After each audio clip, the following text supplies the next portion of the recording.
So I think that, in the snowball analogy, like I'm in the center of the snowball. And as I'm rolling and this snow is accumulating on the outside of me, it's creating more and more distance between myself and anybody else.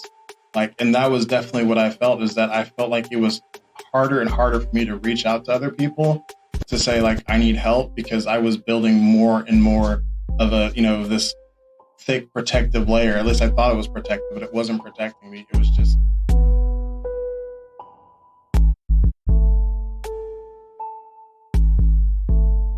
Hello, and welcome back to Authentic on Air with Bruce Alexander. I am your host, Bruce Alexander, for now, because I have a very special podcast pirate with me today taking over my show. Taylor Doe is here to interview me after today's reflection.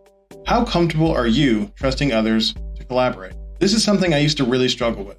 Whether I signed up for the partnership or got voluntold, the process would be the same. I would set mental expectations and then work myself to death trying to do it all.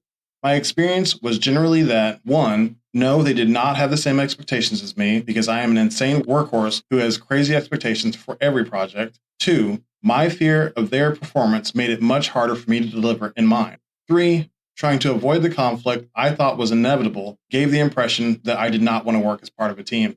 What I have learned since is that the same thing that has solved most of my issues solves this one as well: authenticity. Being open and honest about my expectations allows my team to meet me where I am at, or allow me to be shaped by the situation. Being self-aware allows me to understand that my hyper-focus guides me to set really aggressive goals, which might not be feasible as part of a team. Embracing my strengths grants me acceptance to take on larger responsibility to achieve ambitious results. I want to hear what experiences you have had or what fears have stopped your collaborative enterprises. So go to the episode 20 reflection at Authentic Identity Management on Instagram, Facebook, Threads, or LinkedIn, and let me know. You can type collaborate in the comments if you want me to reach out and set up a free 30-minute call to help you start collaborating with confidence.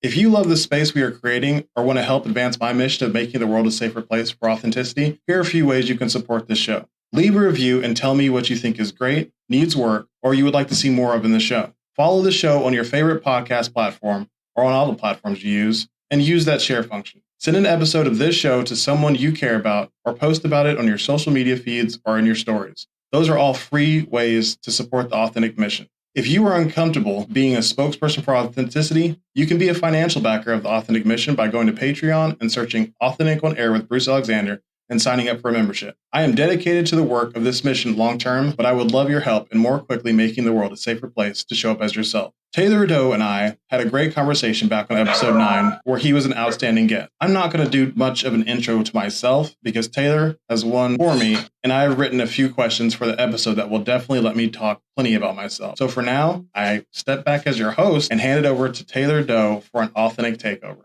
Let's go. Bruce, thanks for having me on the pod. I want to do something a little bit different today. As you've already mentioned, I want to take over your podcast because I want your listeners to hear maybe a side of you and some stories that they might not have heard before. You have had some really amazing guests on, and you are an amazing host. And so you're asking these questions, getting to know your guests. But what I want to do today is kind of take over your podcast and kind of sit in your chair a little bit and ask some questions of you for you to be able to authentically share, like I said, some stories that you don't typically share on the pod about your life and some of your experiences.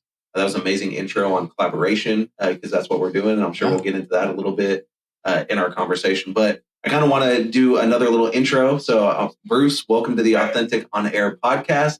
I'm your takeover host for the day, Taylor Doe. Today we have an amazing guest. His name is Bruce Alexander. We have him on the pod. So welcome, Bruce. Hey, man. Thank you for having me on my show. I'm really excited to do this. I think it really is a great way for me to show a little bit more of myself to the audience. Yeah.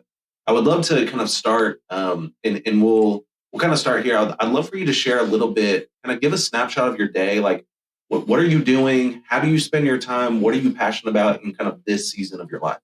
Yeah, I think that this podcast is a big part of what I'm doing with my life right now. I'm really focusing on trying to put my authentic self out into the world and create more room for people to be authentic. And that is really my main focus. I want to help people in doing that, both by just creating this podcast and putting it out there for free, and also through coaching and, helping people accept their identity and be authentic in how they share that in the world. Um, I do work a lot, which is weird from going to a job where like I went to work all the time and being home now all the time, but I'm still working just as much, if not more. I also spend a lot of time with my kids doing homeschooling with them during the day. That's half my week. The other half is working on podcast and business stuff. And yeah, that's the main things I'm working on right now. I love it. And I know that you've shared this on the pod, kind of in other spaces, but for now, I would love to kind of ask you, like, you have this podcast called Authentic on Air, and I'd love to kind of hear your definition of authenticity, and then kind of roll into the reason why it's so important to you. Like, the name of a podcast is a big deal, as you know, Yeah. right? And so, like, you chose a specific word for a specific reason. So one, I would love to kind of hear your definition, and then two, like, what was the reason why you like chose this word? Like, this is the thing that you're going after Yeah. in this season of your life. So like I'll refer back to the intro a little bit. I talked about being self-aware. So much of my life, I didn't realize why I wasn't connecting with people, and a lot of it had to do with not looking inwards enough, not putting a lot of blame on other people. Um, Everything was wrong, and it was never my fault, and that was something that wasn't very genuine about me, and I didn't even really know I was doing it. But once I started to figure that out, and I started to figure what was going on with me, and this like ADHD for me played a big part in this role, that I was just missing some of those social cues, and I wasn't able to learn from it because I didn't know I was missing them. I just thought that there was something wrong, and there was nothing I could do about it. Once I learned that about myself, it became really important for me to kind of share myself up front and say, hey, these are some of the things I'm dealing with. For whatever reason, this connection is important. So I want to give you the information you need to be able to meet me halfway or meet me where I'm at or not. And that's okay. Not everybody wants to meet you where you're at, but I want to give people the opportunity to do that by giving them the information up front and letting them make their own decision versus making it for them and trying to hide parts of myself. And uh, that's the biggest part for me, is the self-awareness, but it's also uh, embracing my strengths and faults. That's a big part of it. There are things that I'm good at, and there are things that I'm bad at, and I tried really hard to do things that I wasn't very good at to try to make other people happy. And in doing that, I never made them happy, but I also gave off an air of being fake. I wasn't trying to. I was trying to be something I wasn't, and that's fake. Like that's the whole thing. Is like I didn't think I was a fake person, but I was being a fake person. So that's that's what authenticity is to me. Is like really being self-aware and accepting yourself as you are. It doesn't mean you can't be aspirational to be a better version of yourself, that you can't want to grow. I think that that's part of it. I think it's a very important part of it, is embracing yourself and loving yourself enough to know that you deserve better. And once I was able to look at myself and embrace myself, I started wanting better, and I started attracting better relationships and a better quality of relationship with my spouse and my children and whatever, because I stopped hiding from those things that scared me. What really made it a huge deal for me was I like looking back, uh, just the stacking and stacking and stacking of these experiences that were building up. And I wasn't like really finding meaningful connection outside of like my marriage is obviously a very meaningful connection, but that was different. And even that wasn't as deep as it could have been because there were parts of myself I was hiding. And once I started to accept those things, that relationship got deeper. Other relationships, the people whom I let in quickly, like I was like, hey, here's what's going on with me. Here I am, not hiding. Those relationships became deeper.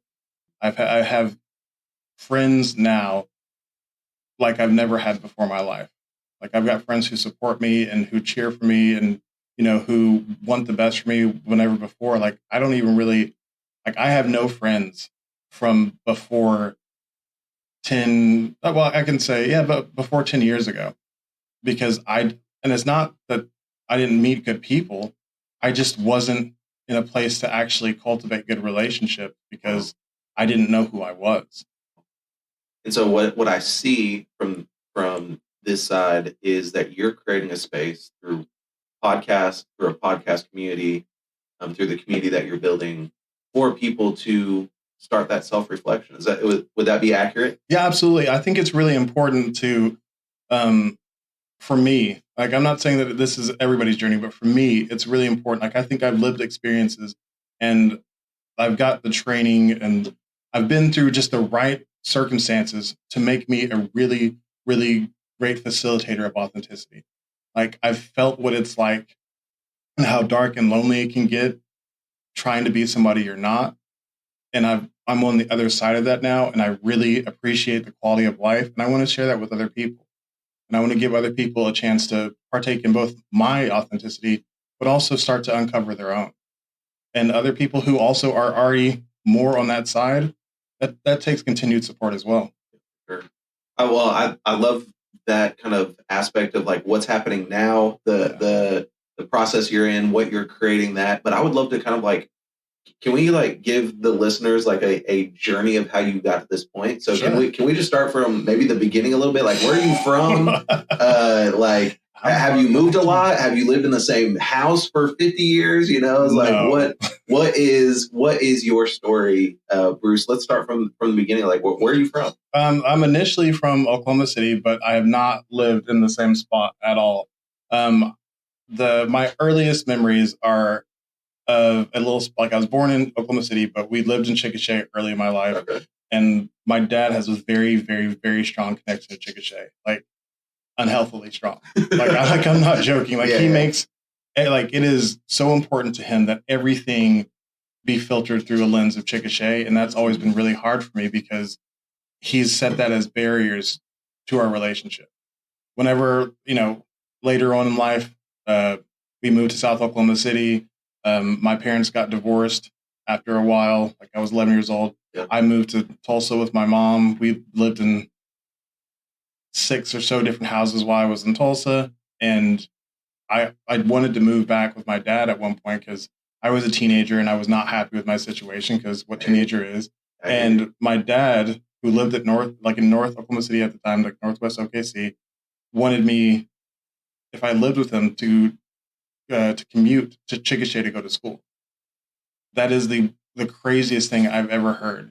To have a 17-year-old driving 45 minutes to go to school. And he also wanted me to play for their football team because I was a decent football player. And he wanted me to represent him there and be like, oh, that's Bruce's son, which, we have the same name. So, people would know it's, which I appreciate that you want to show off something you're proud of, but to the point where he would not let me come down until I agreed to go to Chickasha whenever there was a high school that was like a really, great reproach right around the corner from him. And I was like, can I just go there? And no, I couldn't. So that didn't happen.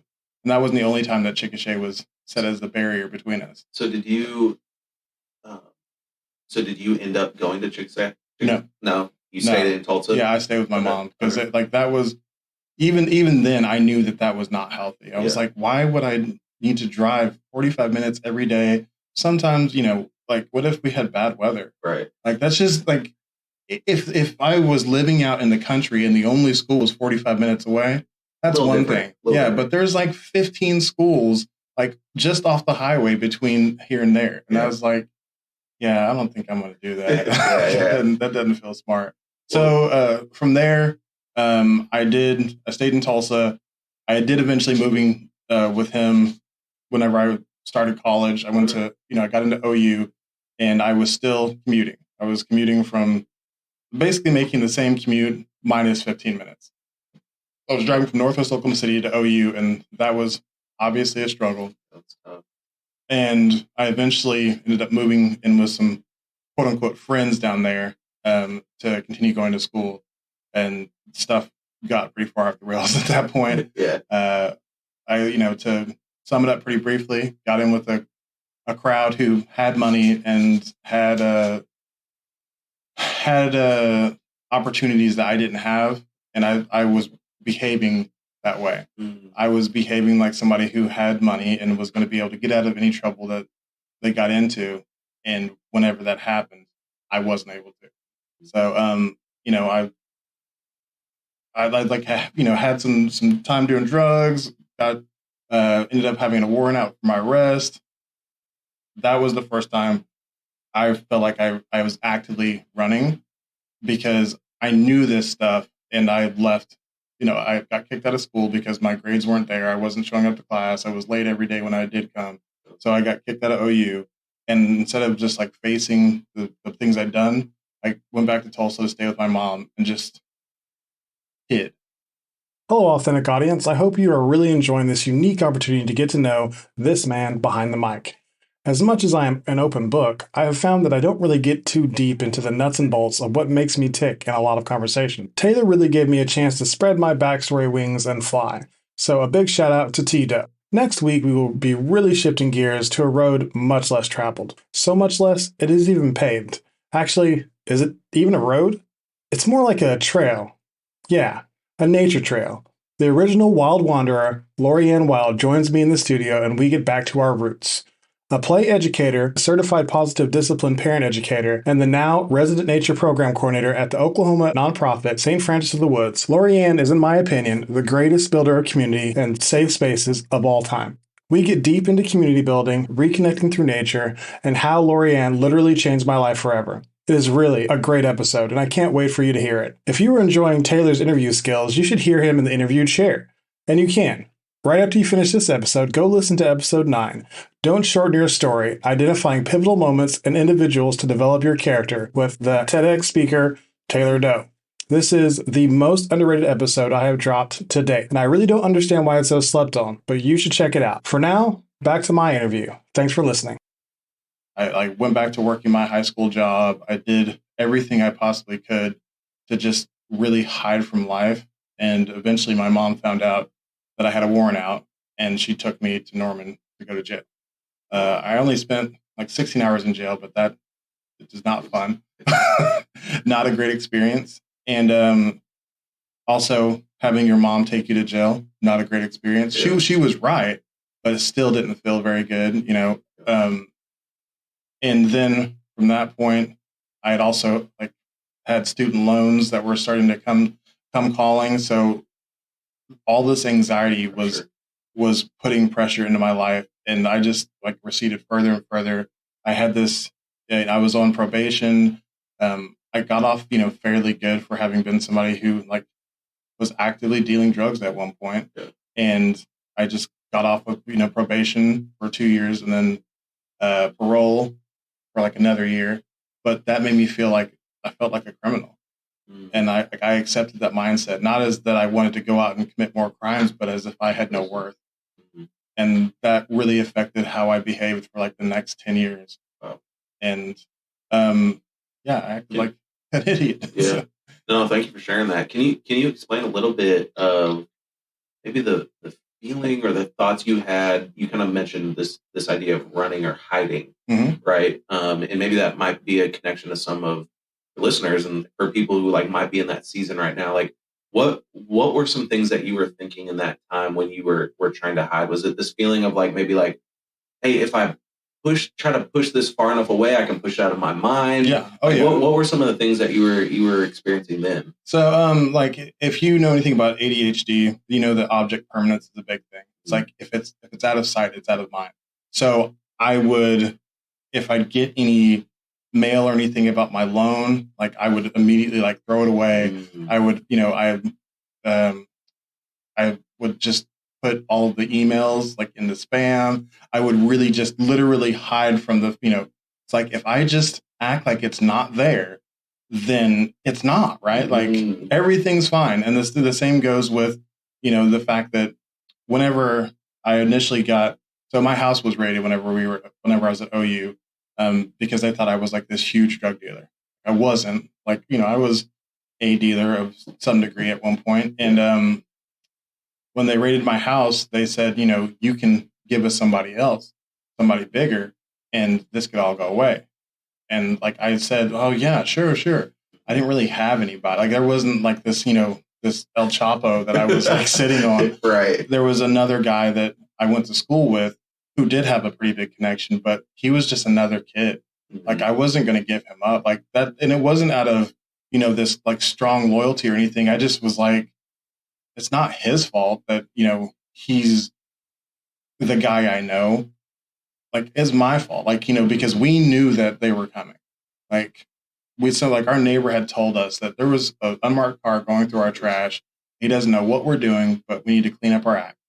And we did for a while, but I let the people who were around me behave in a way that said, like, I didn't care. Like, I knew I was going to get in trouble. Like, I knew it was coming. And I stayed there for one, instead of getting out of that situation. Yeah. And that was kind of a pattern for me, was letting other people make big decisions for my life. And I think that for me, having done a lot of self-work and looking back at my story, I think a lot of it has to do with the fact that I was raised in a way where fear and guilt were the masters of my life. There was a lot of reward and appreciation whenever I got like these objective goals, but I didn't feel like I had any worth or value. It was all about getting these things. And once I moved out and was on my own for the first time, I didn't know how to actually make decisions that were good for myself. I had no idea how to do it. So in that vacuum, I let other people come in, other strong personalities who didn't really care about me, but they cared about using me. And when people like that have control, they make decisions that are going to not end up well for you. Yeah. So, yeah.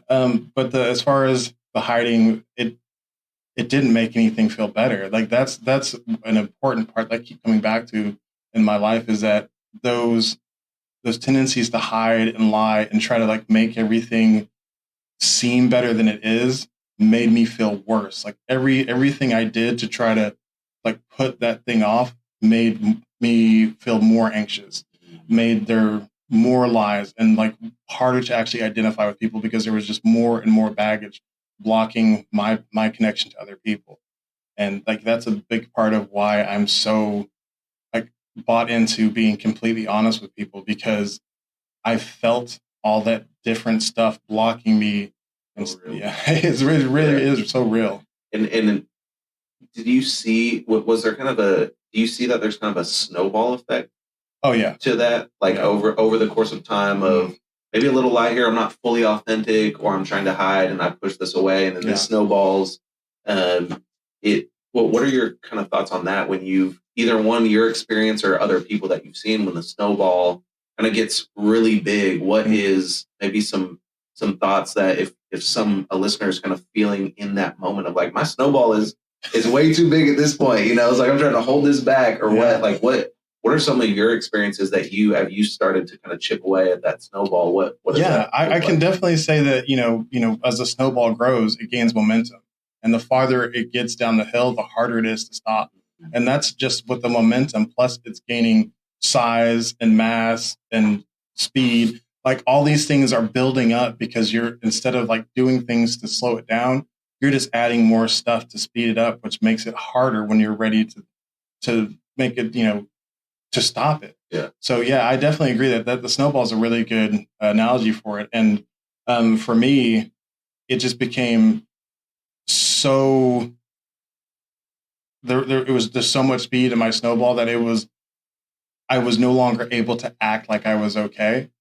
I didn't realize it. I was doing stuff that didn't line up with what I was saying. My behavior started to betray me. I was doing stuff that's like, "Are you okay?" I was like, "No, I'm fine. I'm fine." It's like, "Are you sure?" Because you're not acting like you're okay. Because the person I was acting like wasn't lining up with the lie to any degree anymore. Because the lie was too complex. It was too complicated. There was too much there that I just like, you can't. How many lies can you keep up with before you start to fall apart? Yeah. And it took a long time to really figure that out. It's just, you get like decision fatigue, and you get paralysis from like that anxiety. I just didn't do anything for a long time. And my wife is really if it wasn't for her, I'm sure I wouldn't be here. Like I was doing I was living like I did not want to be alive until, you know, she was in my life already, but she kind of said, like, I'm not going to sit here and watch you kill yourself, basically. And that was the first time I was like, well, damn. Like, Yeah, that's if you put it that way, that's kind of intense. I didn't really know I was doing that. And that's like that's whenever I started to like look at what I was doing. It still took a long time before I ever really started to embrace myself. with kind of the snowball analogy we're using, kind of talk about how that impacts relationships around you. Yeah. Like the snowball and how that, is like, do you have any siblings or anything, or maybe, is like how that interacts or that impacts the relationships with your parents or even a significant other, a future spouse, is like those things. What's kind of the ramifications of a snowball kind of with those things in regards to relationships? So I think that, in the snowball analogy, like I'm in the center of the snowball. And as I'm rolling and this snow is accumulating on the outside of me, it's creating more and more distance between myself and anybody else. Like, and that was definitely what I felt, is that I felt like it was harder and harder for me to reach out to other people to say, like, I need help, because I was building more and more of a, this thick protective layer. At least I thought it was protective, but it wasn't protecting me. It was just insulating me from other people's like outreach. And like, I'm definitely the first to say that I have not had the greatest family relationships. We're not, a lot of it, like, we have a lot of trauma. Like, just my mom's mom was very, very cold, like very narcissistic. And my mom, if she's not a like flat out narcissist, she just took on a lot of her narcissistic traits. And so a lot of that relationship was her expecting me to perform for her, to be her source, to be, the thing that she needed. And that's not what your parent is supposed to be. And my dad was also, he loves me so much, but the way that he expresses that love is by exerting control. Like, he's like, this is what you should do. And it was never like, this is a piece of advice. It was a social imperative. If I didn't do what he was going to do, our relationship was going to break down. And that just created more anxiety. So it's not that everybody else was so impossible to get along with what I was going through. It just made it worse. Yeah. It's, I didn't, until my wife, I didn't really have somebody who was like just there for me and really just wanted the best for me, whether that be what she was suggesting or not. It's just, she just cared. Yeah. And, but like you said, the snowball analogy it really just made it harder and harder for me to reach out to other people, because I was just encapsulated in this, this snowball of lies and deceit. And so, coming from that, like kind of swinging the other way, you graduate college, or you go to college, you have the incident, things happen, go through probation, all of that. You kind of said the next 10 years. Let's talk a little bit about, like, let's start kind of turning the corner of, like, how did you meet your wife? I'm kind of curious to know about that story, and kind of like maybe some of the things that started to change over the course of time. What was that like? So, like I said, I went back to Tulsa and I worked at my high school job, which was a place called Wild Oats in Tulsa, which got bought out by Whole Foods. And like, I was there during that period, and it was a job that I enjoyed. It was fun. I thought I was good at it, but once again, being ADHD, like, you kind of had these delusions of like grandiosity. Like, I thought I was much better at doing things than I was. And it's not that. Let me take that back, because it's like I was good at things, but it was the way that I got them done was definitely not what they wanted. And some of them were just unacceptable. Like, I was super slow setting things up. And that, whenever you're like, you have a limited amount of time to get the counter open, whenever I was a meat cutter, and you can't just get 2 hours of extra overtime coming in early to make it look perfect, because, that would, like, I made it look really great. But it's like, yeah, but you're taking 2 hours. Like, it's supposed to be a 30-minute thing. Yeah. And it's like, but it looks great. And they're like, yes, it looks great. And it took me so many times of getting that same feedback in different ways to actually understand that, oh, I have to be faster. And that is something that is, I wish that I'd understood what ADHD was for me earlier, because I knew that I was ADHD whenever I went back to Tulsa, but I just thought that that meant I was just going to struggle to paying attention to things I didn't care about a lot, and I was going to be late. I really didn't understand how much it affects. Like I didn't understand what executive function was, first off, and I didn't know how much it affected it. I also didn't understand how much it affected me being able to pick up on social cues. I didn't understand so much of that because I was popular in high school and I had made straight A's because I was just smart. Like all those things that come later in life that kind of ADHD can slap you down with. I just wasn't aware of that. And so like I just kept getting these same things over and over again. And that was tough. I left there and I started working at a restaurant. So anyways, I met Kate at Whole Foods. She was a bagger. I was a cashier when we met. You know, she made a cashier. I went back to the meat department, but she was a vegan and I was working in the meat counter whenever we really got serious. And that was like that's the wildest part of our story is that she was like, she ate almost nothing. She would eat like a piece of sprouted bread with like veganese, which is like a vegan mayonnaise, and like kale. Like that was a lunch for her. And I was like, are you serious? Like I love food. Yeah. And I cooked a lot. Like I'm a good cook. So I cooked a lot. And like I was, you know, making steaks and shrimp and, you know, making fish. Like I worked in the meat market. So I was constantly in it, making that stuff. And she eventually was like, that smells really good. I mean, I don't remember if it was fish or shrimp, but she's like, let me try that. And she did and was, you know, and she was transported. she never looked back. That's hilarious. Yeah, it was, you know, that was something that we still to this day bond over is our enjoyment of like good food. Yeah. You know, that's something that we really share and that I love about her is that I don't know how she's the same person because she loves a good meal. And that girl that I met did not care about a good meal. She's just like, I just want my, you know, my piece of bread and like, that's all. I'm like, okay. Well, tell me a little bit. Side story. Tell me about cooking a little bit. Like, okay. What is? I'll tell you a lot. Like, what is? How did you find a passion? Did you learn about it from someone, or was it over the years of kind of exploring? Or it's like so. What I've learned. I was thinking about this. You know, getting ready for today. I've figured out that I have not been inherently coachable like for most of my life. And I think a big part of that was the ADHD like disconnect, but also that hiding and fear kind of made me afraid to be vulnerable enough to let somebody teach me things. So, and then also, and when somebody had the ability to teach me, I would be so afraid to take feedback. So I was like, I would just avoid that situation versus like, leaning into somebody being able to teach me something, which is weird. Like thinking about it, it's weird. I did not realize that because I was once again doing behaviors that I didn't actually believe in, trying to keep up with the different lives I had running. So no, nobody taught me how to cook. Like my stepdad was a decent cook.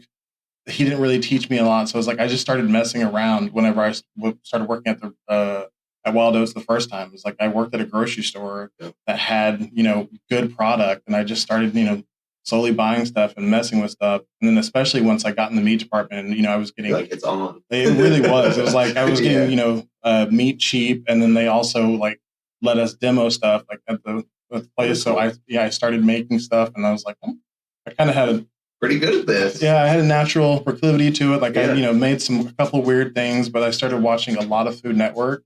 Like a lot of Food Network. Okay. And, you know, this is the first time that my ADHD hyperfocus really benefited me because like I was hyper focused on food. Like I was like, I can be better at this. So I just started watching it all the time.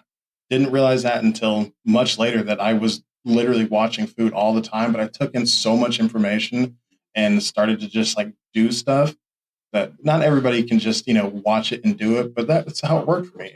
And I really just loved it. And I loved seeing the look on somebody's face whenever I shared a meal with them.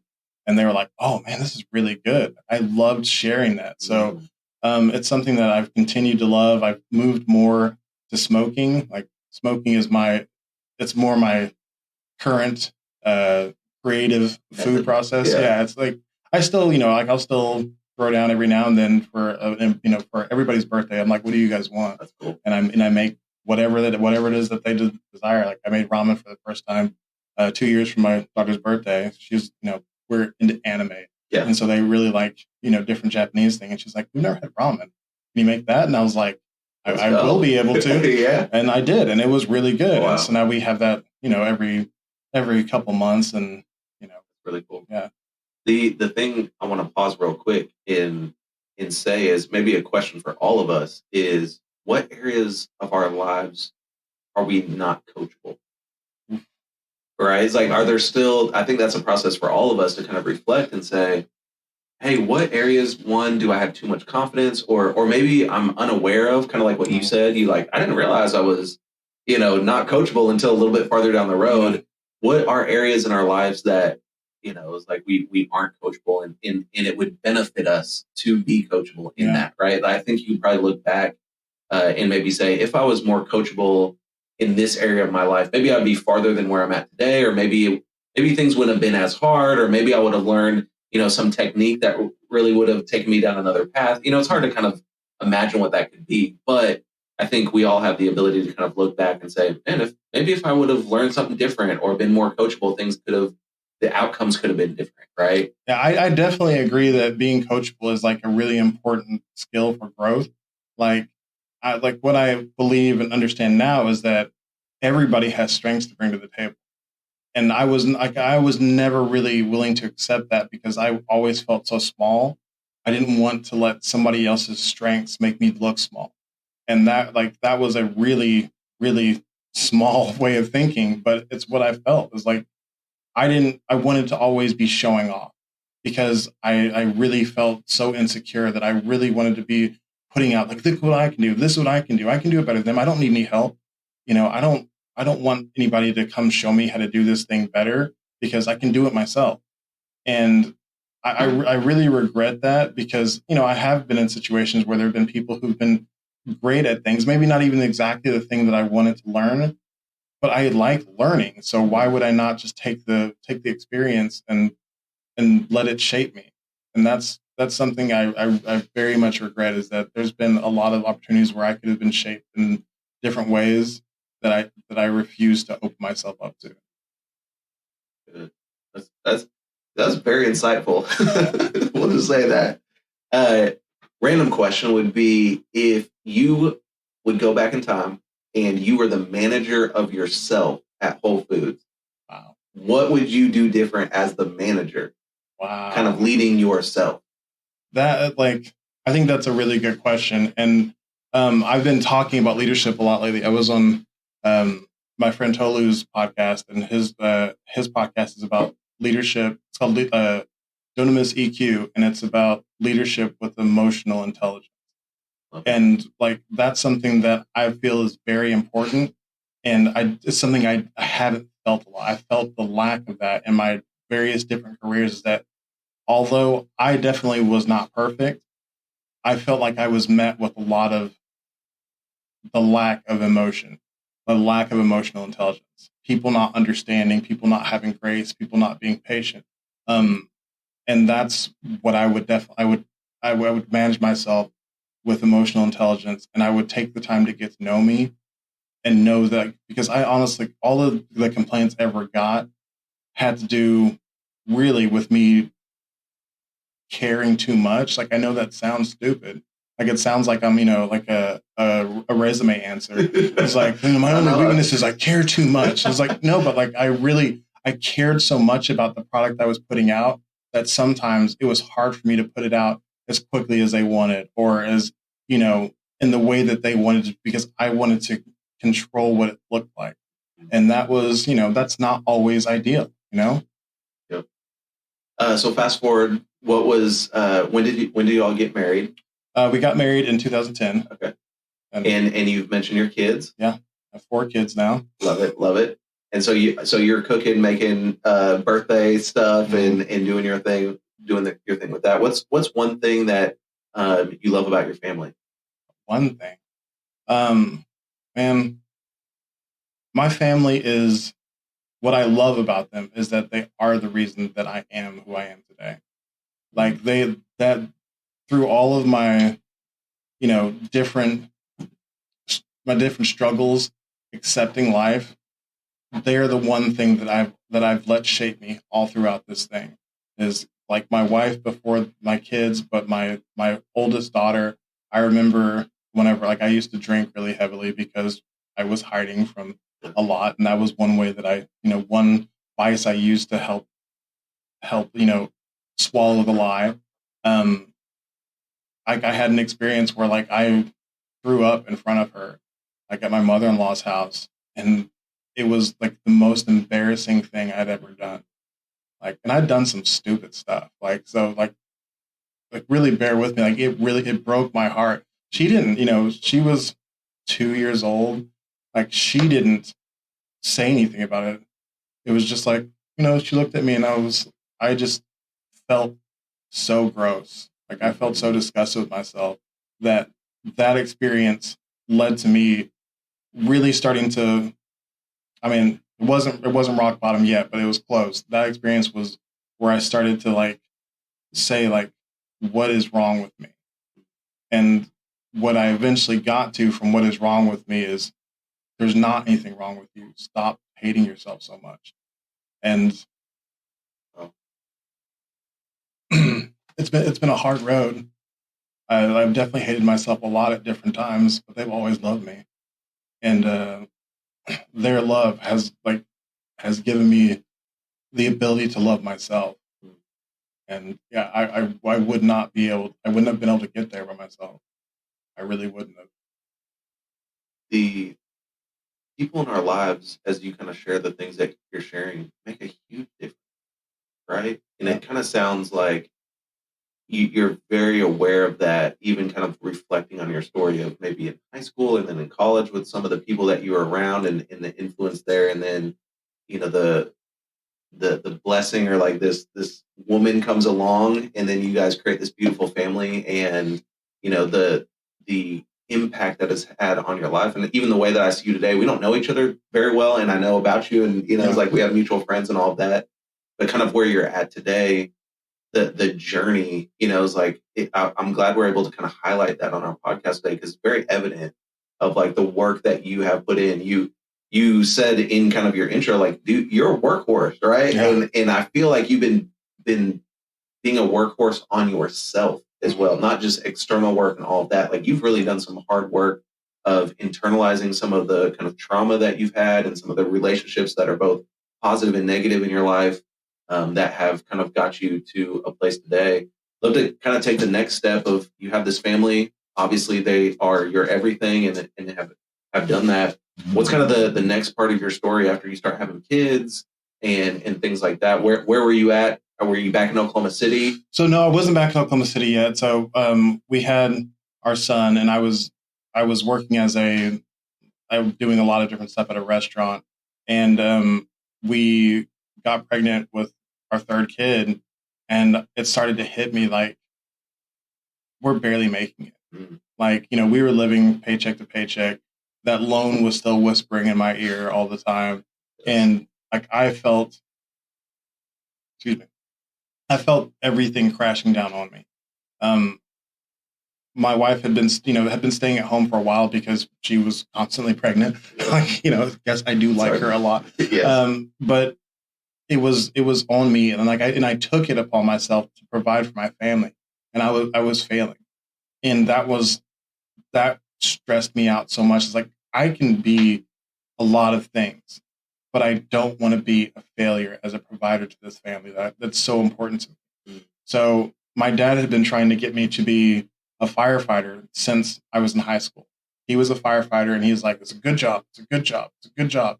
And I didn't want to do it. Like, I didn't want to do that. I never felt like me. Yeah. And I would tell myself at the time, like, I was just resisting it because it was him telling me. I came to find out that it's not really what I was meant to be doing really at all, but it's what I needed to do for the time. So I finally accepted that advice, and I became a firefighter. I initially was going to do it in Tulsa, got partially through the way in that process, and then I found out you have to have your EMT certification before you can be one there. And I had already committed to being a firefighter. Yeah. So I was like, whatever, I'll apply in Oklahoma City. Doing the process from Tulsa to Oklahoma City, I didn't realize how big of a deal it was that the first time that I applied, I got in. It doesn't usually happen.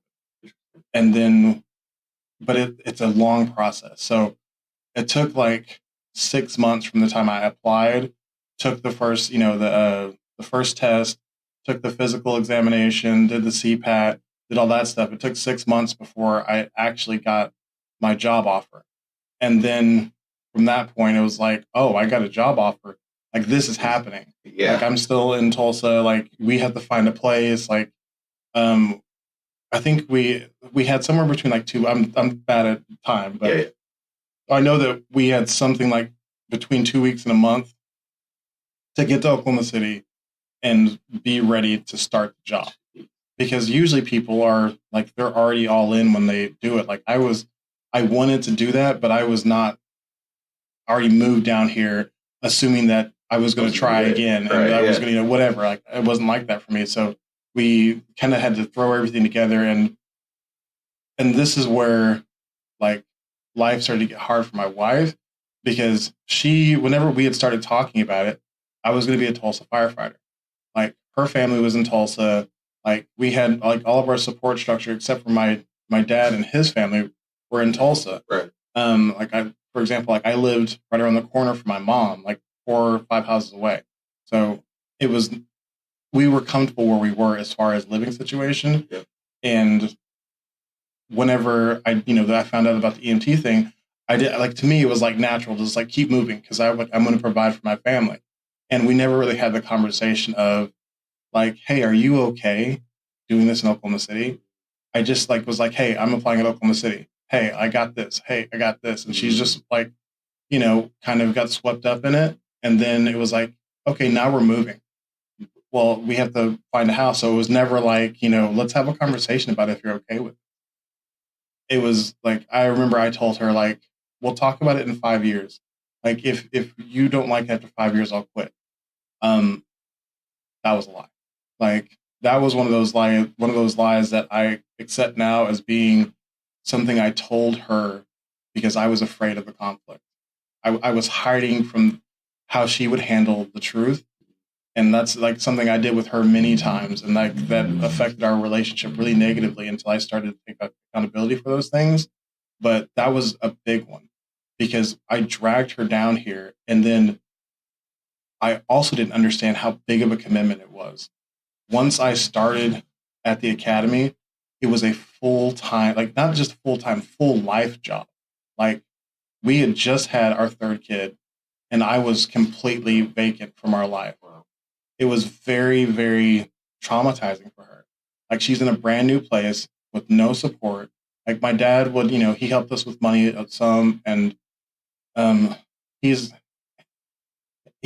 not great at this, but he tried to provide some community. He kind of drops you on people. He'll just like, like so-and-so's having a birthday party. He'll just invite you and not tell that person that he's invited you to a birthday. Exactly. So my wife would like she had nobody. So she'd go to this birthday party and would be so awkward because she doesn't know anybody. Yeah. The person didn't know she was coming.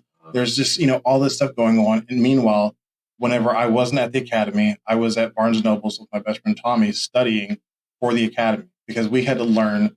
So like a lot of these guys had the privilege of being able to, have gone to like EOTC to go through the firefighter program, or they had their EMT degree. Like they had some understanding of this, or they were, they were volunteers or whatever. Like there was a baseline. There was some sort of baseline. And you're coming in with like 0. Yeah. And it was funny because my dad did it. So you'd think that I would have been prepared better. I was not. Mm-hmm. I was not. Like I was physically prepared to start, but I wasn't even really that like physically prepared because I've been preparing for so long. Like if I had gotten on at Tulsa, I would have been doing great. But I had to keep sustaining so long because I started the process over, and I was still doing great. But it was like a year that I was in probably the best endurance physical condition I was ever in. Towards the end, once I got the job, I'd kind of let off a little bit. So I got there and was getting my ass handed to me. Like it was really hard. Like I'm a big dude naturally anyways. Yeah. And it's hard to keep up whenever you run a whole bunch. Like we weren't in there, bench pressing for maxes. Yeah. That's not what the goal is. The goal is to be able to perform in a house fire for as long as you need to be able to like carry people out of the buildings when you are absolutely exhausted. That is a different kind of training. Crazy. And keeping your body that way long term was a lot of work. So Kate was here. She was alone. She didn't know how to cook, like, because I had cooked for us, like, so in the little bit of spare time I had, I was like making like little comments like, here's something you can do to cook, like trying to help her learn to cook, because she's got to provide she's got to provide food for the family. Yeah. She's making my lunches because I literally didn't have time to do anything but study and sleep for like 4 or 5 hours a night. And she was like everything for me. But that whole time was so traumatizing for her. Like, she did everything. She showed up. She was stressed out. She made things tough for her to be a single parent basically with the kids. Yeah. But she did it, and she did her very best. And I was just like not there. So whenever I finally came out on the other side of that first year, because once I finished the 16-week academy, I had to start right into EMT school, which whenever I was doing it, you didn't go to EMT school on your shift days. You went on your days off. So I was like, every Monday through Friday that I wasn't at my 24-hour job, I was at EMT school. Wow. If I wasn't at EMT school, I was studying for EMT school. And then so like that was, and if I wasn't, then on the weekends, we'd go back to Tulsa and I would run seven, well, no, like at this point I was only running like 3 or 4 miles because the academy was over, but you still had to be in really good shape to make it through your first year. Like, yeah. And so it was, and then also I was getting like 20 to 30,000 steps daily just at work, because being the new guy, you can't sit down. Like, that is literally what there's like, don't sit down. You just keep moving. You just stay busy. Not because it's healthy, but that's just what you're taught to do. Yeah. So that was very, very difficult for her. And they ended up coming back to me whenever we finally tried to start living life after that, because she was mad. She was mad at me, like, and I, like, understandably, because I signed her up for this thing that we didn't understand all of. She had been completely abandoned for almost a year with no community, nothing.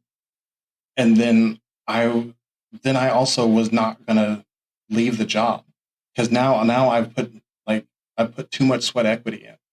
So the option of ever leaving was like, no way. Like, I've put in this incredibly difficult year that I don't think I could do again. And you want me to leave because you're unhappy? I don't think so. This is going to put food in our family's mouths. It's, the first year you get paid like dirt. Yeah. And then the second year is okay. And then the third year, it jumps way up. And then like after that, they're considerably better. Like, I was making really good money when I left. Yeah. But I had also sacrificed so much of myself by the time I left, because I was so bought into the money of it. It's like, it's a great job, but it wasn't great for me. Like, my number one thing I'm looking for whenever I think about doing something on a daily basis is being able to like let my brain, work. And that literally was not what I was told not to do. Yeah. It's like, stop thinking. Stop, you're thinking too much. Just do what you're told. Yeah. And it crushed me. It's like, what do you mean? Like, I've got ideas. I've got, I want to understand things. It's like, no, don't ask questions about this. Like, don't do this. Like, just do it. And yeah, that was really tough. And so so we're now getting closer to today's timeline, correct? Mm-hmm. What was kind of the process for not being a firefighter anymore? Really being like, taking a step out on your own is very challenging, very scary. All that stuff. Was there something in the interim, or was that your last? That was my last. Well, okay, so I wasn't like out in the field active firefighter until 2020. Okay. And then I got promoted. So like, a little and then moment that happened is Kate got bit by a tick, and she got really, really sick right around the time that COVID first started. Wow. We thought that she had COVID, and then like she had 105 fever. It almost crippled her. Like, she literally could not walk for almost 2 months, where I had to help her get wherever she was going. She'd get stuck places and would have to call me on the cell phone and be like, hey baby, out in the garden. Can you come help me back to the house? Like so this was whenever I was studying for promotion, I had to literally take care of her. I had to like take off of work and just take care of my wife while trying to study for promotion because like I still wanted something more. I was tired of being told like I wasn't allowed to think. Like my brain is my greatest weapon and I literally wasn't allowed to use it. And so I'm taking care of her, studying, and then I get promoted to driver. They send me to the farthest station out, and like it's out in Wellston, and I was like, I can't come back to work and drive out to Wellston. My wife is sick. Like I need to be in the city in case something happens. Like she hasn't even been taking care of anybody, and you want me to come back to 24-hour shifts where she's supposed to take care of everybody, and I can't be there if something goes wrong. Like not even be there, but be within 15, 30 minutes. It was a 45-minute drive. I was like, I can't do that. So I used every single bit of my sick time, every bit of you could ask for donated leave. I was able to get some donated leave. I used everything. And right before I ran out of time, an opening came up for public education, which I thought I was like, the way that you kind of get brainwashed whenever you're running into fires for a living is that like that is the best job in the entire world. That like you have to believe that you were doing something amazing to do that. And I totally get that. But whenever this opportunity for public education came up, I was like, I can't do that. Like I'm a firefighter. I don't want to go into public education and stop running into fires. But otherwise, I'm going to have to stay out here in the field, and things like getting sent to the farthest station are going to keep happening. Maybe this is a good fit. So I applied for that, and right before, like, literally used my last day of sick time of any kind. I had zero time, and I started the public education job that next shift. Wow. And so, anyways, I did that for over 2 years and got promoted to major through that. I had a lot of really great objective success, but I struggled to be part of the team. That same thing of not understanding my ADHD and understanding that ability to work as part of a team, and also that whole not wanting to be coached because I didn't want to be seen as less than. That like all of those things intermingled with people who also were kind of had toxic masculinity, and the culture of the fire department is not very good for feelings and all that stuff. So it was just a really bad toxic mix that made it really hard for me to succeed inside the system. Yeah. But like all of my outward facing tasks, I did fantastic on.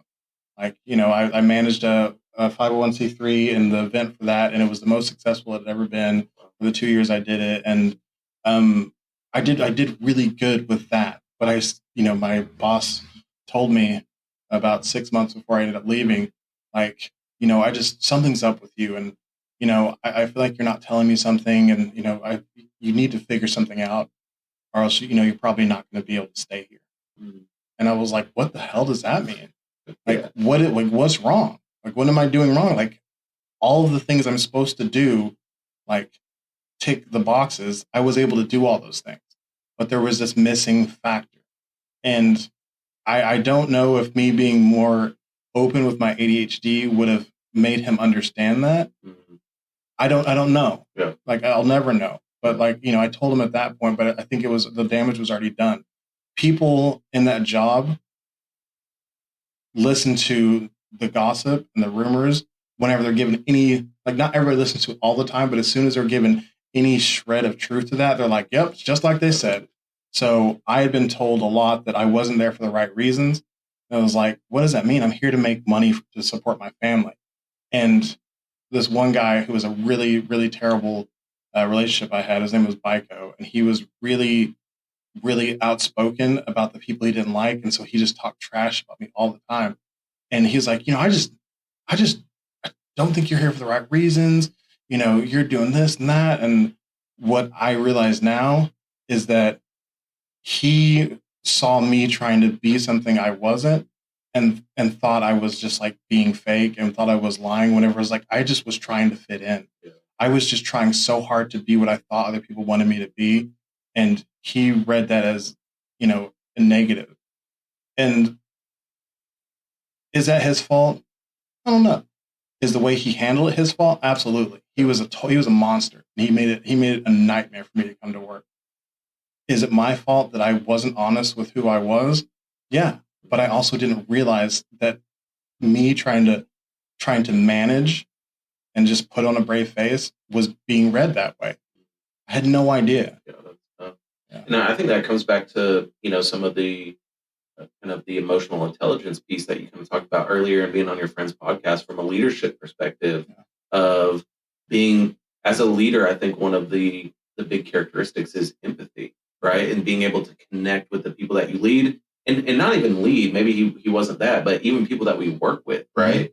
Of we don't know what people are bringing to work. We don't know what they're dealing with. We don't know what life stage unless we take time to get to know them, have that level of empathy to say, can I see you for this? And maybe there's things that we do a little bit differently, or I'm just empathetic to your situation. And so some of your behavior might be a little different. Like there's people who are grieving, who come to work and they're grieving, right? And that can affect work in ways that we interact with people.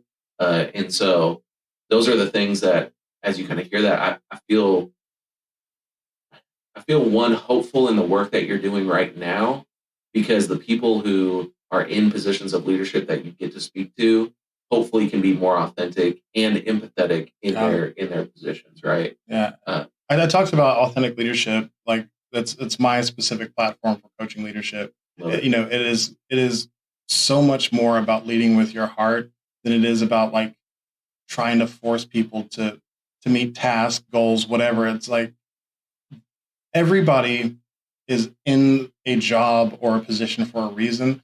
There's got to be at least a base amount of skill level that they bring to the table. Mm-hmm. And if you realize that, and you take the time to get to know them and find out what they enjoy and what they're good at, and you allow them to work on that, and you foster that growth, then they're going to want to perform for you.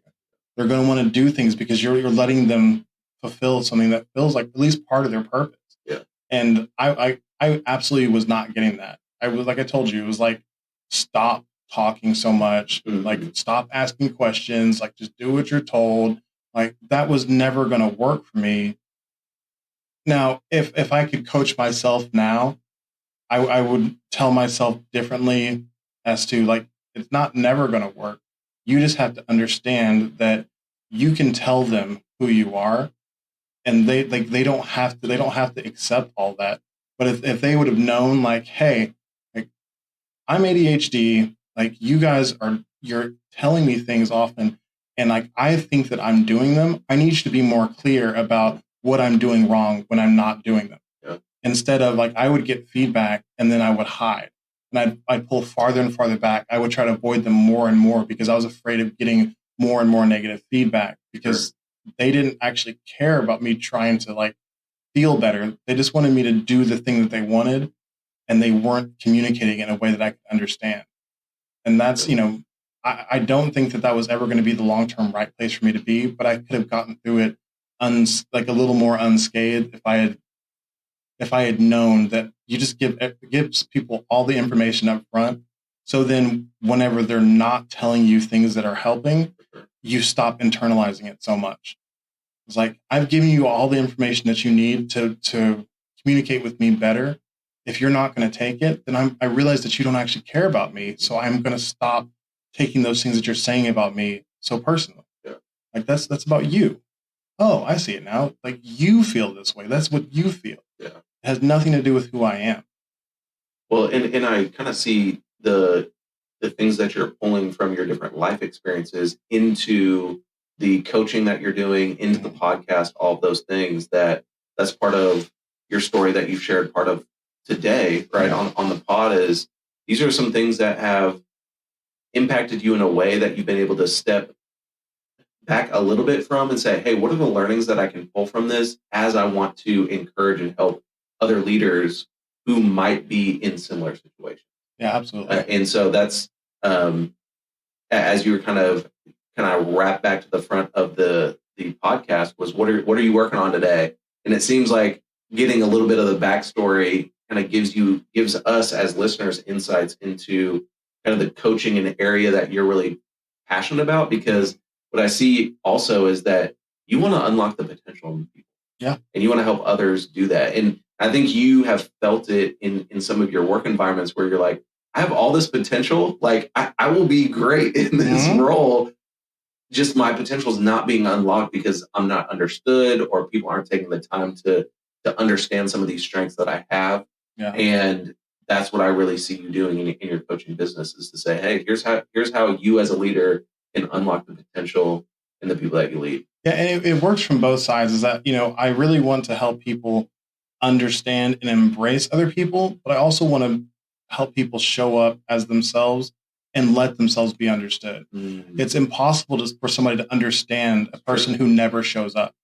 Like, if you're constantly showing up as somebody else, then for one, you're belying who you really are, which is bad for your own interest long term. Like, you can't live to your potential if you're trying to be somebody you're not. Yeah. So I think it's really important to allow people to voice themselves in a way that gives people the opportunity. Like, I don't think that the majority of people want to make other people feel bad.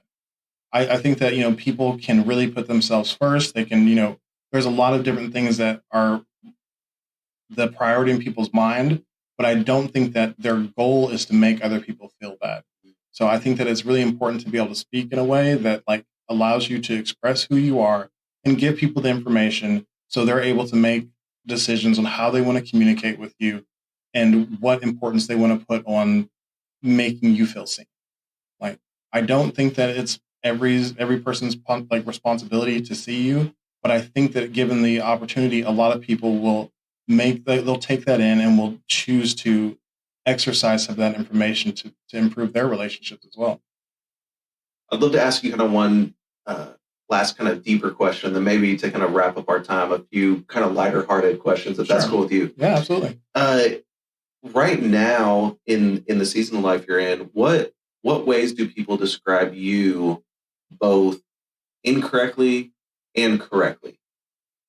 Yeah, so I'll start with incorrectly. Like, if you haven't actually taken the time to get to know me, people think that I'm mean because my face, I RBF, unless I'm actively having conversation, I'm just focused all the time. Yeah. It's not even that I look focused all the time. And some people think that looks angry, and I'm almost never angry. People think I'm serious, and that is the farthest from the truth. I am not a serious person. I really like to laugh and have fun. Yeah. And those are things that I've struggled with because you let people have these opinions about you and let those opinions weigh on your heart. And that's something I try not to do anymore. I'm not there. I don't want anybody to think that I think that I'm done. I'm far from it. I think that it is a continual process of, continuing to grow and be shaped by your experiences. And I think that people sometimes are projecting their own understanding onto other people. And that's something that I haven't really dealt with well in the past, but I'm learning to not put so much, pressure on it. The people who actually know me know that I'm very loving. I really care about my people. One of my friends told me whenever we were talking about us moving is that I'm the glue of our relationships. I'm the one who wants to I want to keep having people around. I want to have conversations with my people. You initiate. I initiate. I care about them. And so I'm a person who cares. I'm a person who is very motivated. Now, do people always understand what I'm working on? No. And that's okay. As I was developing, what is my coaching business now, it went through several different iterations because it's both unfortunate and fortunate that I have attained a lot of skills and have a lot of talents. And I was trying to do all of those things at once because it's I really want to offer everything I have to the world to help other people be more seen. And that it's not really a scalable business model. It's pretty hard to do. Yeah. So, even as I'm coming into coaching, I was terrified to call it coaching. I didn't want to be seen as a life coach. I wanted to be in identity management. which I'm okay being a coach now, but initially I wanted to help you manage your identity because I didn't want people to think I was like selling like a snake oil salesman. Yeah. Like a lot of coaches are just like, they're out there just pushing some sort of philosophy that is surface level. And that's not what I'm doing. Like I really want to help to coach people because I think that I've been through it enough that I can help people understand how to be themselves and to see success in life. And that's the biggest thing that I want to impart to the world is that you can be yourself and still have like all kinds of success. You just have to you have to accept certain parameters of that.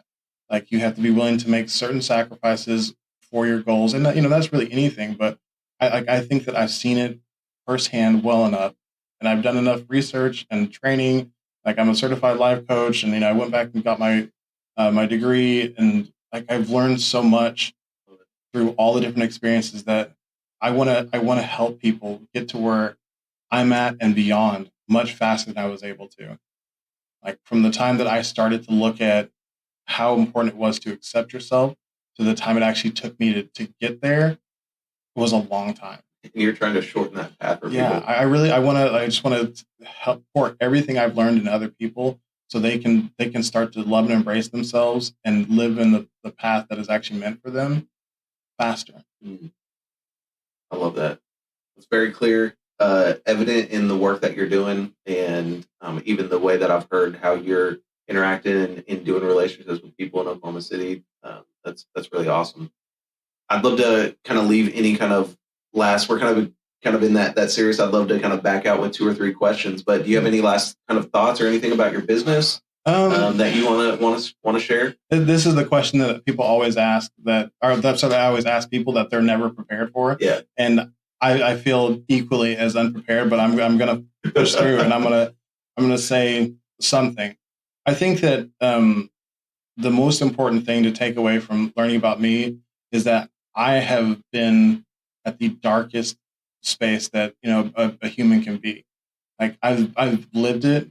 I'm not going to say that I'm beyond ever doubting myself or being depressed. Like I actually think that, like I had a conversation on LinkedIn the other day about this, that doubt is important. I think that saying that like I've moved forward and I don't doubt myself anymore. That's not where I want to be. That might be right for you.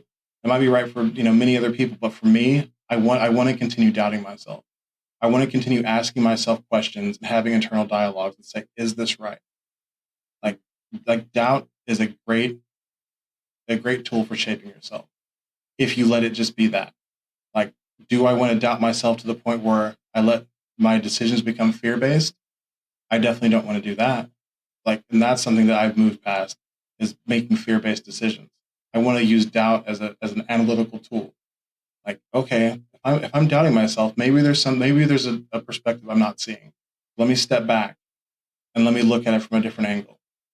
And that's that self-awareness I talk about being so important. Is I think that doubt is a tool for sharpening your self-awareness and asking yourself questions. And like I don't think you should ever stop doing that. I think it's important. So that's what I'll leave people in is like, and if you are letting doubt become fear, that's where I would like to help. Love it. All right.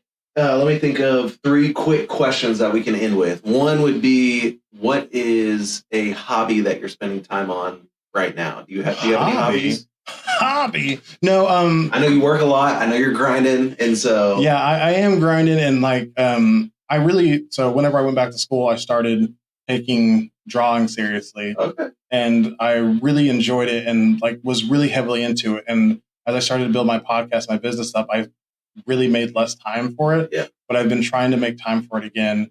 And this thing called Inktober is coming up. Yeah, I'm familiar. And so I'm like, I told my daughter draws every single day. And I'm like, you want to do Inktober? She's like, yeah. You gonna have time? I'm like, I'm gonna make time. I'm gonna make sure because I want to get back into that. This is the second to last recording of a very, very busy period in which as we're moving, like I'm going to be not recording for about a month and a half. Yeah. Like, I've got lots of episodes, so I'll keep putting out content and like, I'll still be editing and stuff, but having this recording piece and writing for the episodes off my plate for a while, I'm going to dive back into the hobby of drawing. And I also I enjoy making music on my computer. Okay. Like I made my intro song. Like, that's something I enjoy doing. It doesn't come naturally though. So it's like something that takes a lot more like practice and YouTube videos and Skillshare and like trying to make sure I understand the basic fundamentals of the process. But I enjoy that stuff. It's something I like nerding out about. So are you going to post any of this Inktober, or will this be a private Inktober? No, I'll post it in my personal account. Okay, yeah, okay. like it's not something I'll put out there on my business account and I had because initially whenever I was finishing college, I thought I wanted to just do graphic design. Like I was like, that's what I'm going to do because I really enjoy graphic design. Yeah. But as I was trying to build out my business, like I tried to keep that as part of the business concept, but it didn't feel like it was niche enough. So it's something that I've still got in my back pocket. I do all my own graphic design for the podcast, for the business, but it's something that like down the road I might want to like offer back in. It's like, authentic branding type stuff. Yeah. But I think right now it's kind of important to focus on the mentality of it. But in saying all that, I had an Instagram account for just posting that stuff. I think I'm going to get rid of it, but I will definitely be posting a lot of Inktober stuff. So for the listeners, Inktober, there is a prompt per day in October that a group from around, it's international at this point, that people are kind of drawing the same things and posting them. There's a few different Inktober people who post prompts, but if you want to do that with Bruce and you want to do this, you can post, you can come along. I want to throw that out there. Yeah. I'm sure Bruce might post his outline for what him and his daughter might be drawing. Or maybe are you guys come up with your own prompts? No. Okay. We just like the I think it's inktober.com. It's like the main one. Okay. So I would just download that. I'll post it I guess the day before last day of September. Yep. And if anybody wants to hop on there, which this will come out after maybe at the end of October. Okay. So we're late. So what I'll say is good luck to all those who did Inktober. Yes. Congratulations. I'll make a post about it. Just to, see, like we talked about it today, anybody who wants to jump in and do October. Cool. That'd be cool. Okay, last question. What is your most memorable meal that you've either made or like the setting, all of it? It's open. What is your most memorable meal? Okay, so I can think of two different meals. Okay. One that I made and one that I've eaten. Like I don't think that I've had a whole lot of super fancy experiences with people taking me to dinner and stuff like that. Like my wife's Aunt Kathy and Uncle Clint took us to what is it? Prime? Yeah. The one in Tulsa that's like right by P.F. Chang's. Okay. Took us there. That was a really good one. But the one that sticks out the most to me is when me and my brother and my dad were in the Tenerife Islands, or the Canary Islands on Tenerife. We went for pizza at I don't know why pizza was where we were going in Tenerife, but it was a really, really cool experience to be somewhere that was so far from America and Italy. It was neither. And we had this really, really good pizza. And we had it's one of the few conversations I remember having with my dad and brother where we didn't argue. There was no discomfort because my dad is trying to make somebody do something, which is a continual theme in conversations where me and my dad and my brother are there. Yep. Somebody is generally unhappy because we have not done what my dad wanted.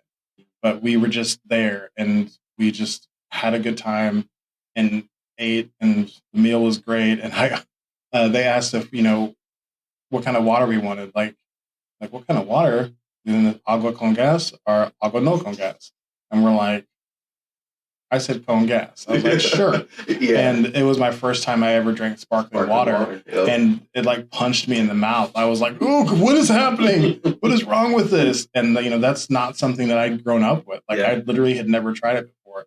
And I thought it was disgusting. And it's so funny because now I love sparkling water. Okay. But that was just, I was expecting regular water. Yeah. And then after that, me and my brother, I left my dad at the resort that we were staying at, and we had like one of the most amazing nights I've ever had. Like I think I was maybe 15. Like once again, bad at time. My brother was, 3 years older than me, so he was 18. And we just went out to this club, and there was like not that many people there, but we always had such a good time together, just like dancing. And we met a couple of Irish guys who we hung out with, and like we just sat by this pool and talked for like 3 hours with these guys who were from Ireland, just about like what it's like where they're from. And they're like, so, you guys are from America, right? And it's like, yeah. It's like, so you've heard of Ice Cube? It was like, yeah. It's like, man, we love him there. It was so weird because it was like, this was in one of the lulls of Ice Cube's career where it was like, yeah, Ice Cube, really, of all people? Like, right. He hasn't been, really popular like 10 years. Yeah. But, I remember that American culture, like, it spreads, and some places it takes a long time to catch up to where we are now. And it was just a really great, so it was like one of the best days I've ever had. It's interesting how, I love eating with people. And so meals are near and dear. I do not cook. I do not grill. I do not smoke. I do not do any of that stuff like you do. So I'm envious of that. Real quick, I forgot I was going to tell the other one is one of my friends who doesn't cook, but she liked to finance a meal. She would be like the financier, like we'd have like, I think the budget was like $300 because it was like me, my wife, another one of our good couple friends, and then her. Maybe there was one other adult there. Yeah, and then I think it was her husband at the time. And so it was the 6 of us, and then all of our kids, which was like another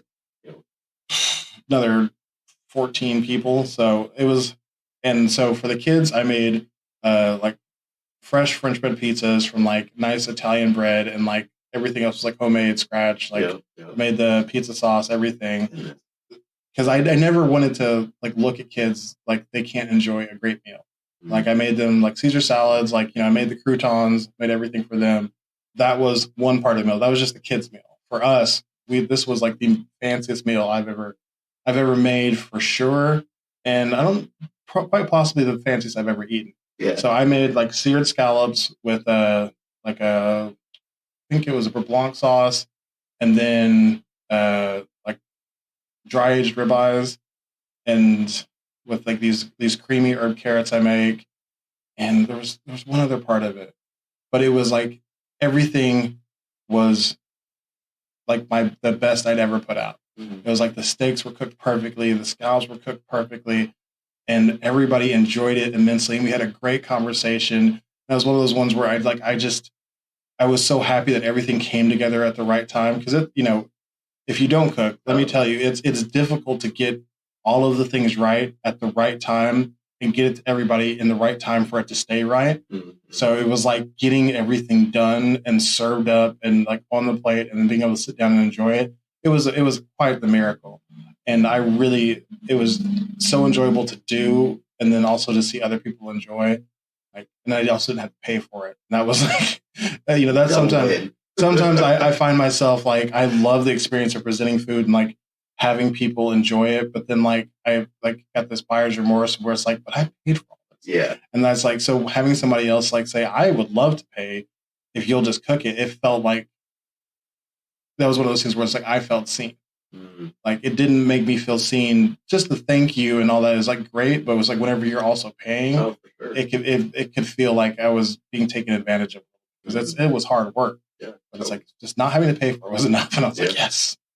So in the comments, leave your favorite meal. Also, maybe add the topic of discussion, because at these meals, there's amazing food and you can enjoy that, but also some of the memories of the conversations that come from those meals. So that would be a great conversation that we can have. So as closing, Bruce, I often say that when we are vulnerable about our stories, we create a more truthful narrative of how people become successful, how they get to where they're at. And so thank you for being vulnerable today, sharing your story. Thank you for being authentic, as always. And thank you for inviting all of your podcast guests to step into that authenticity with you. You're making a huge impact, and I know this is just the beginning. Congrats on so many episodes. This is, like I said, I'll say it again, this is just the beginning for you, sir. So with that being said, I'm going to turn back the podcast over to the host, the one and only Bruce Alexander. Man, Taylor, thank you so much. That was really great. I really enjoyed that. You asked great questions, and I appreciate the opportunity to giving my audience a better understanding of who I am and what I'm motivated by. If you enjoyed today's episode, please leave a review. I really appreciate all the feedback. This last episode that I released, episode 10, I heard from more people than I'd ever heard from saying it was so good to get to know Peter. Yeah. It felt really good to me to know that people connected with him deeper by getting to hear his story. That's what I'm out here trying to do. I really love that experience. It's not just to pump my ego. I really do care to hear these reviews because I like to hear what I'm not doing enough of, how I could improve, but I also want to know what I'm doing right. I do enjoy hearing that. Follow this podcast so you can get updates about new episodes and live streams. And if you are interested in bonus or behind the scenes content, go to the Authentic on Air with Bruce Alexander Patreon page. Share this episode with someone you think might enjoy it right now. Check out earlier episodes to support the future creation of great content.